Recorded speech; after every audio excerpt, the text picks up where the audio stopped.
So let's continue. For problem number 3, a truck and trailer combination crossing a 12-meter span has an axle load of 10, 20, and 30 kilonewtons separated respectively by distances of 3 and 5 meters. Compute the maximum moments and the maximum shear developed in the span. Ayan. So the first thing that we are going to do is to locate the location of the R or the resultant R. Saan ba natin makikita si R? No? Hanapin natin itong distance X. So, for R, computin muna natin si R. The resultant is equal to, of course, 10 plus 20 plus 30. And this is equal to 60 kilonewton. Now, computing for the value of X, kung saan natin makikita si R, the summation of the moment created by the resultant is equal to the summation of the moment created by the individual forces. So, if yung basis natin is dito sa gulong na to, sa 10 kilonewton, so dyan tayo mag-moment. So, the moment to be created by the resultant is 60 multiplied by the distance X. For the forces, the 10 kilonewton hindi mag-create ng moment, but the 20 kilonewton here will create a moment. So, that would be 20 times 3, and then this 30 here times 8. So computing for the value of X, we have, so meron tayong 60X is equal to 20 times 3 plus 30 times 8. Shift solve equals, then that is equal to 5. So, X is equal to 5 meters.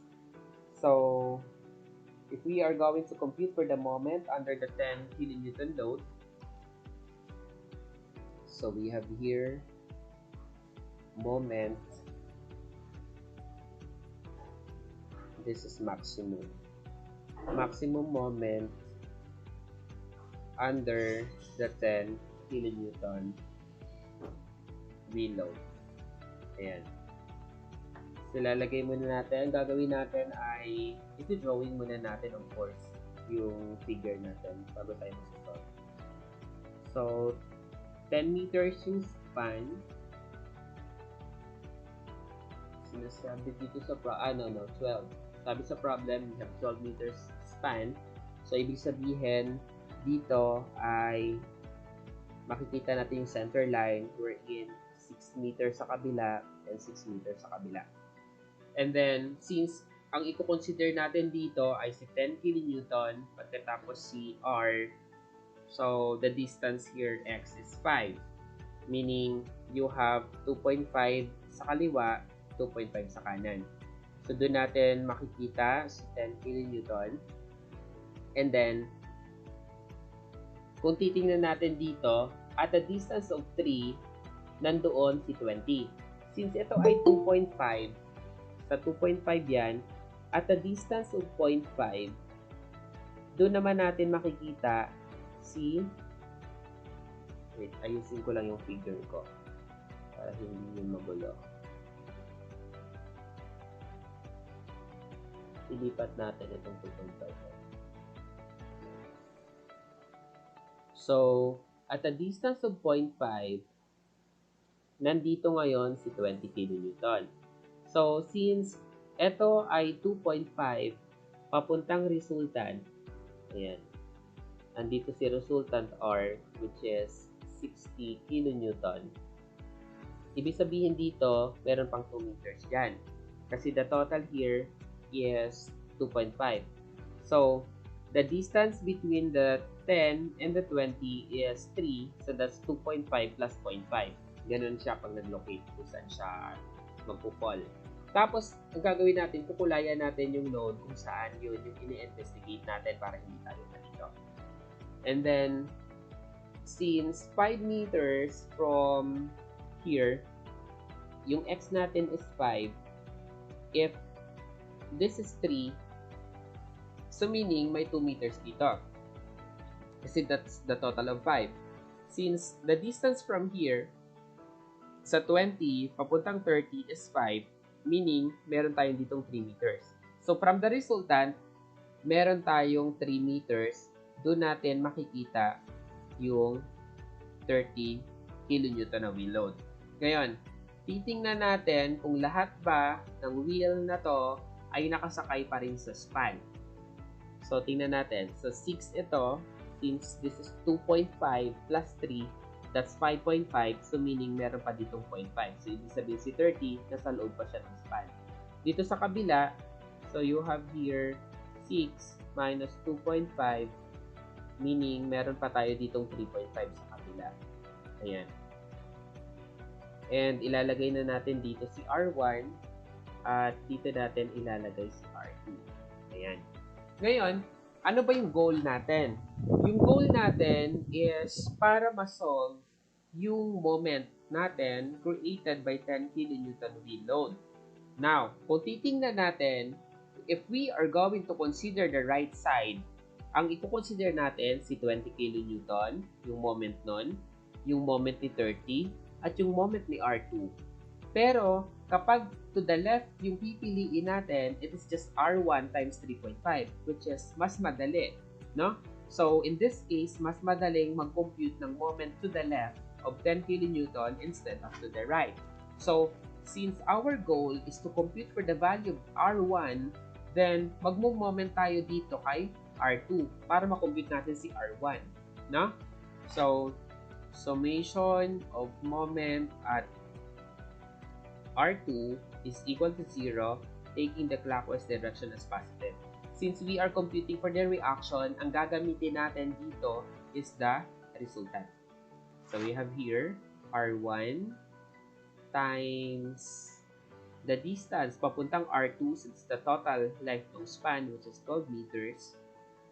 And then, we have here 60, that's counter, multiplied by the distance of 3 plus 0.5 here, so 3.5. That is equal to 0. So, computing for the value of the R1, we have here 60 times 3.5 divided by 12. And that is 17.5. So, we have here 17.5 kilonewton. So, that's the value of the R1. So, meaning, for the moment, we have moment at 10 kilonewton wheel load. Actually, this is maximum, so we have to indicate that this is maximum. So we have maximum moment at 10 kilonewton wheel load is equal to R1 multiplied by the distance of 3.5. So this is 17.5 times 3.5. And computing for this, so we have 17.5 times 3.5. The answer is 61.25. So we have here 61.25 kilonewton meter. That's the moment created by the 10 kilonewton wheel load, no, to the left.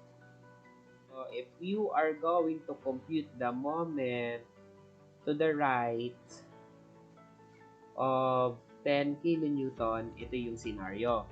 You have the R2 multiplied by the distance. Tingnan natin yung distance kasi galing dito sa 10 papuntang 30. Ito yan, no? Galing kay 10 papuntang 30. That's 3 plus 5. That's 8. Tapos may 0.5, idi 8.5 ito. And then, for the 60, so the 20, siya ay mag-create ng negative kasi clockwise siya, no? To the right kasi tayo. So, 20, ang distance ng 20 papunta ng 10 kilonewton na wheel load is 3. Ito yon. And the distance naman of 30 papunta kay 10 ay itong 5 plus 3. So, that's 8. No? At yung sinasabi ko kanina, na in order for you to compute for the value of the R2, you just have to summate forces vertical is equal to 0, wherein yung R1 plus R2 is equal to 60, di ba? So, ang R2 natin is equal to 60 minus 17.5 kasi yung R1 natin ay 17.5. So, we have here 60 minus 17.5. And this is 42.5. So, this is 42.5. If the R2 is 42.5, so this is 42.5 times 8.5 minus 20 times 3 minus 30 times 8. So, the answer here is 42.5 times 8.5 minus 20 times 3 minus 30 times 8. And this is 61.25. And yung sinasabi ko kanina na yung 61.25 na to is just the same with the 61.25 na na-compute natin kanina. Imagine niyo, ito lang yung solution natin dyan kaysa ito yung solution natin plus ito pa. No? So, always titingnan natin whether saan mas maiksi ang computation, either to take the moment to the left or take the moment to the right. No? Do you understand? Okay na tayo doon? Yung next problem natin, hindi ko na to ipapakita. Doon na tayo sa pinakamaiksing computation agad. Is it okay with you? Okay. So, next. Lilipat na tayo sa maximum moment under the 20 kN wheel load. So, we have the maximum moment under 20 kN wheel load. So, the first thing that we are going to do is to draw the figure. So, ang center line natin nandito. Of course, since 12 meters yung span, so 6 meters sa kabila, 6 meters sa kabila. Tapos balikan natin yung scenario. Kung nakay 20 kN tayo, ito yun, no? Kung titingnan natin, itong 2 meters na to, yun yung distance sa pagitan ni resultant at saka ni 20. So, hahatiin natin itong 2 meters. So, meaning, 1 meter to the left, dito natin makikita si 20 kN. At kukulayan natin siya kasi siya yung bida dito sa scenario na to. And, yung resultant can be found 1 meter naman to the right of the center line. So, dito naman natin ilalagay si resultant na 60. Tapos, we know that the distance from 20 kilonewton, yung distance from the 20 kilonewton papuntang 30 is 5. So, since meron ka na ditong 2 meters, so may 3 meters ka pa, at the distance of 3 meters, dun naman magpo-fall yung 30 kilonewton na wheel load. And then, between the 20, this one, between the 20 and the 10 kilonewton, you have your 3 meters distance. So, in here, you have 3 meters. Doon naman natin makikita yung 10 kilonewton na wheel load. So, since this is 6 meters, you have 3 plus 1, that's 4. So, may 2 meters ka pang natira dyan. Dito naman, you have also 3 and 1. So, may 2 meters ka pa rin natira dito. And of course, dito ngayon magpo-fall yung reaction 1 at dito naman magpo-fall yung reaction 2. So, it's time for you now to choose saan ka ba, sa kaliwa o sa kanan. So, ito yung magiging scenario. Kung pipiliin ko yung kaliwa, ang mag-create ng moment R1 at si 10 kilonewton. Pag pipiliin ko yung kanan, ang mag-create ng moment ay si 30 at saka si R2. So, pareho siyang tigdadalwa, either saan ka, sa kaliwa o sa kanan. So, it's okay kasi pareho lang po ang magiging sagot nito. So, sabi ko nga, kayo na lang yung mag-solve ng isa Pero sige na lang, for the sake of the discussion, ay ipakita ko parehong computation sa kaliwa at sa kanan na dapat pareho yung sagot. Unahin natin yung kaliwa. So since unahin natin yung kaliwa, I have to compute first for the value of the R1. So in order for me to compute for the value of the R1, then gagawin ko, summation of the moment at R2 is equal to 0, taking the clockwise direction as positive. Then, I have here R1 multiplied by the distance of 12 meters kasi the distance from the R1 to R2 is 12 meters. And then, sino ang gagamitin ko? Since reaction ang kinocompute natin, si 60 yung gamitin natin, yung resultant. So, we have here minus 60. And si 60 ay gaano kalayo from R2? So, that's 3 plus 2. So, it's 5. Is equal to 0. So, computing for the value of the R1, then you have here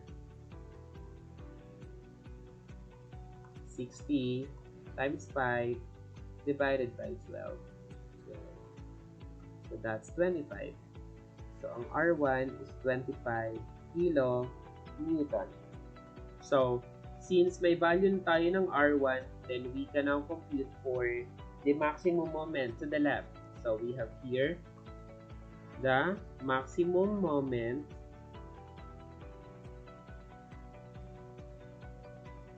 bakit M moment? Dapat M max. The maximum moment to the left of the 20 kilonewton load. So, that would be equal to CR1 multiplied by, so remember ha, pag dito tayo sa to the left, yung clockwise natin, yun yung positive. Pag dito naman tayo sa kabila, yung counter naman natin yung positive. Okay? So since to the left tayo, ang clockwise natin positive. So si R1 will rotate clockwise and that's positive.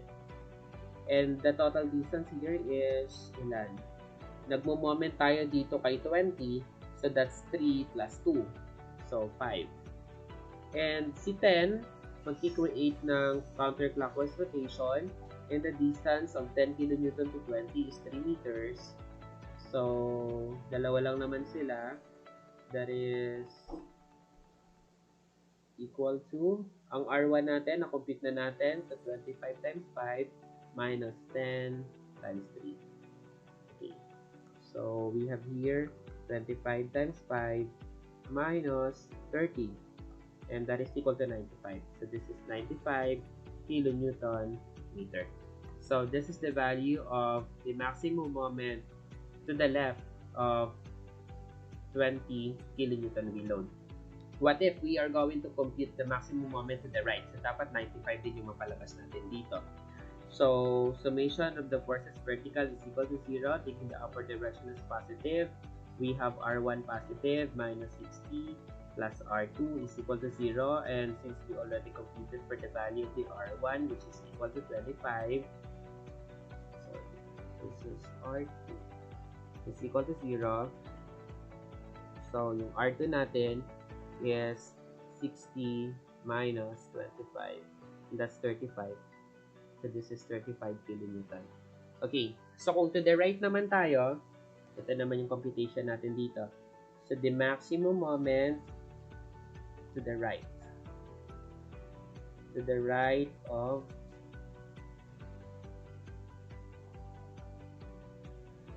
to the right of 20 kilonewton is equal to si R2. So, dito, ang counterclockwise natin positive. Si R2, counterclockwise siya, so positive siya. Times the distance of, ang distance natin, palaging basis natin. Kung sino yung load na kinukonsider natin, doon tayo nagmo-moment. So, ang R2 ay may distance na, so from 20 to 30, so that's total of 5 plus 2, so it's 7. And then, the 30 will create a counterclockwise rotation, or the clockwise rotation rather. So, since clockwise siya, negative siya. So, that's 30 times the distance between 20 and 30, that's 5. So, ang R2 natin is 35 times 7 minus 30 times 5. Nagluloko na kasi ito yung pen pag medyo madami na yung susulat sa isang page. So, we have here 35 times 7 minus 30 times 5. And that's 95. So, sabi ko nga, pareho lang yung sagot natin. Yung sagot natin dito is 95 kilonewton meter. Wherein, ito rin yung sagot natin kanina. Okay? So, either you take the left side or the right side of the 20 kilonewton wheel load ay makukuha pa rin natin yung sagot. Okay, so lipat tayo sa 30. So for 30, balikan natin yung figure natin. Between the resultant, ito, at ng 30, ang distance nila ay 3. So, ang gagawin natin, dito natin ipo-fall yung center line. Yan, sa pagitan nilang dalawa. Drawing ulit tayo. So, we have 1.5 dito, 1.5 dito. And then, ano yung meron doon? Resultant, yun nandito. Ilan yung resultant? That's 60. Tapos, yung 30 kilonewton natin nandito siya. So, ayan. Lagyan muna natin ng title. We have here the maximum moment under 30 kilonewton wheel load. Ayan. So, kulayan natin siya kasi siya yung bida dito sa case na to. Okay, so let's see. Kung titingnan natin, left side of 60 kilonewton, ito yun. Left side of 60 kilonewton, may 2 meters, nandun si 20. So, at 2 meters, nandun si 20. And then, from 20 to 10, meron kang 3 meters. No? So, tingnan natin kung nasa loob pa ba siya. Kasi, you have 3 plus 2.5 plus 2 plus 1.5 is equal to 6.5. So, ibig sabihin, in this scenario, si 10 ay nasa labas na. Kasi the distance between the 20 to 10 is 3. And this has the total of 6.5 na. So, sumobra na siya ng 0.5. Kasi, ang span natin, kalahati, 6 meters lang. So, in this case, ay hindi nakasama yung 10 kilonewton na wheel load. So, magkakaroon tayo ng panibagong computation dito. So, for this, ang i-consider natin, magiging dalawa na lang siya. Dalawang wheel load na lang. So, since dalawang wheel load na lang, we have here 20, and then we have here the 30, magkakaroon tayo ng panibagong resultant dito. Ayan. So, in here, we have the resultant of 50 kilonewton because it's 20 plus 30, and the distance between the two wheels ay 5 meters. So, meaning itong kabila, that's 5 minus x. Okay? So, computing for the value of the x, we have here 50x is equal to 30 times 5. So, computing the value of x, we have here 30 times 5 divided by 50. And that's 3 meters. So, 3 meters. So, kung 3 meters ito, ibig sabihin 2 meters sa kabila. Kasi, ang pangit yung sulat talaga. Ayan, 2 meters sa kabila kasi this is a total of 5 meters. Ngayon, since ang ina-investigate natin dito ay si 30 kilonewton na wheel load, ang i-consider natin ito, si 50 at saka si 30. Hindi na natin sasama yung 10 kanina kasi nga lumabas na siya. So, dito na tayo. Gagawa tayo ng panibagong figure. Yung color combinations naman. So, ito na siya, yung center line natin. And since 2 meters, yung distance from 50 to 30, so 1 meter sa kaliwa, 1 meter din sa kanan. And this is 50 kilonewton. Tapos dito ngayon magpo-fall yung 30 kilonewton. And 3 meters to the left of 50, ay dun naman natin makikita yung 20 kilonewton na wheel load. So, since 3 plus 1 is 4, so may 2 meters pang natira dun sa dulo at nandun na ngayon si R1.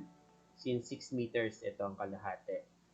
And kung 1 meter na yan, edi may 5 meters pang natira dito, nandun naman si R2. Okay? So, since ang kinocompute natin dito ay yung moment to be created by the 30 kilonewton wheel load, it is more convenient for you to solve the moment using the direction to the right. Kasi R2 times 5, yun lang. Pero kung sa kaliwa ka dadaan, it's R1 times the distance, tapos minus 20 times the distance. So, dalawa sila. Pero sabi ko nga, for the sake of the computation, ipakita ko pa rin dalawa. So, unahin natin computin si R2. Mag-compute ako kay R1. So, summation of moment at R1 is equal to 0, taking the clockwise rotation as positive. So, in here, we have the 50 times 5 because it's the 50 times 3 plus 2, 5. Ang kinugamit natin dito since nandito tayo kay kay reaction, yung ito lang, si 50 lang at saka si R2. So hindi na natin isasama itong 20 and 30. Resultant yung gagamitin natin. And minus R2 times 12 is equal to 0. So computing for the value of the R2, we have 50 times 5 divided by 12. And that is equal to 2.8. So 20 rather. 20.83. So 20.83. This is kilonewton. Okay? So computin na rin natin yung R1 kasi gagamitin din natin mamaya. So we have here R1 minus 50 plus 20.83. So we have here 50 minus 20.83. And that is equal to 29.70. So R1 is equal to 29.70 kilonewton. Okay. So in this scenario, kung magko-compute ako na to the right, so I have the maximum moment to the right of 30 kilonewton. This is equal to R2 multiplied by 5. So, ang R2 natin is 20.83 times 5. Okay, yung moment natin dito is 20.83 times 5. And that is equal to 104.15. So, 104.15 kilonewton meter. While kung to the left tayo, so maximum moment to the left. Sa handout niyo 0.17, 0.15 po. So hindi siya nag-round off, yung 8333 yung ginamit. To the left of 30 kilonewton. So kung to the left naman tayo, we have here R1, that's 29.17 times the distance. The distance between the R1 papuntang 30 kilonewton kasi ito ay 4, 5, 7. 7. Kasi 5 yung distance from 30 to 20 plus 2, so that's 7. And then, for the 20, so minus 20, yung distance natin is 5. Ayan. So, computing for the value of the moment, we have 29.17 times 7 minus 20 times 5.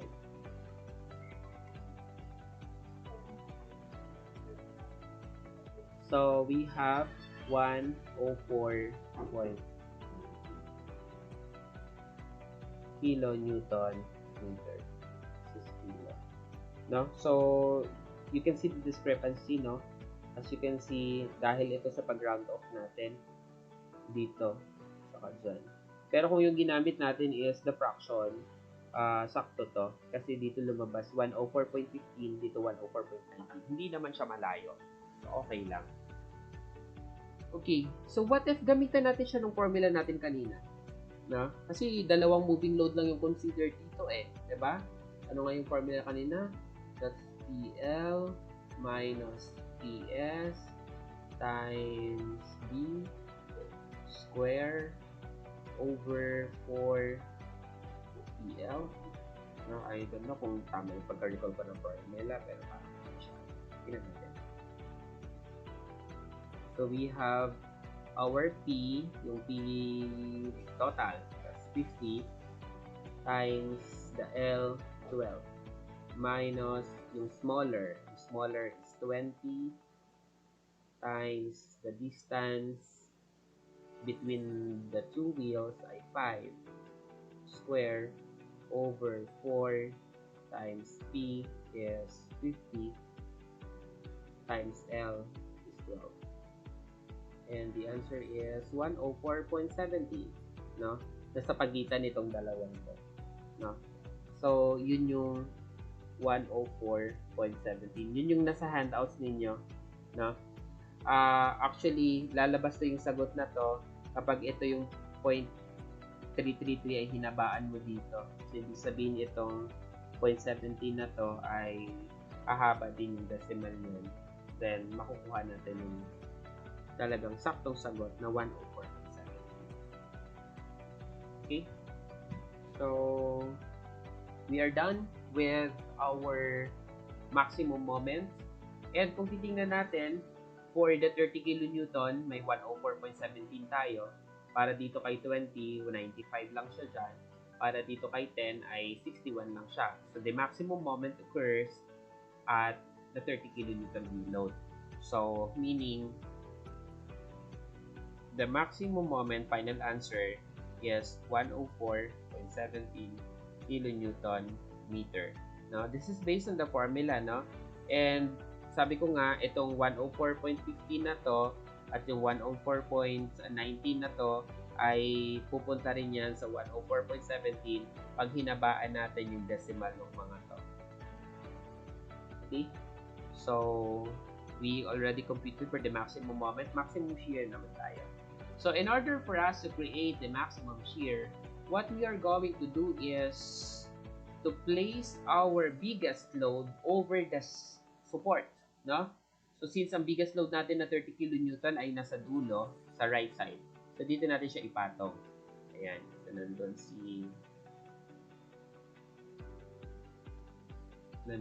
si 30. Tapos, from 30, meron tayong 3 meters. Nandun yung resultant. So, 3 meters. Nandito yung resultant na 90. 90 ba? Ano, 60 lang pala. And, for 2 meters, nandito naman yung ating 20. Tapos, at 3 meters, nandito naman yung 10. Okay? So, we have 3 plus 2 is 5. 5 o 8. 8, tapos dito ay 4. Para meron tayong total na 12. Kasi 12 yung span natin. No? So, 6. So, sakto na yung 12. And we have here, so ang kinocompute natin dito is the maximum shear. Okay, so we have here R1, and we have here R2. So since maximum shear ang kinocompute natin, we will be using this. Kasi reaction lang naman yung kailangan natin. And of course, yung R2 yung mag-create ng maximum shear. So we have to summate moment at R1 is equal to 0, taking the clockwise direction as positive. So we have here 60 times gaano kalayo si 60 papuntang R1. So that's 4 plus 3, 7 plus 2 is 9. And then si R2, that's negative. And the distance of the R2 is 12. This is equal to 0. So computing for the R2, we're in here, the R2 will be the maximum shear. So we have 60 times 9 minus, divided by 12. That is equal to 45. So 45, pangit na ng sulat talaga. So 45 kilonewton. This is the answer for the maximum shear. Okay?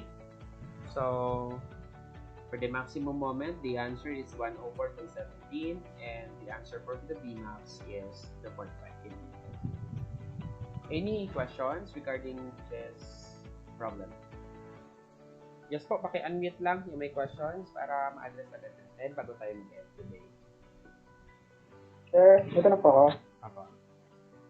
Well, sir, paggagawa ng para kung yung ng moment max saka shear max, magkakaiba po talaga yung diagram na gagawin natin.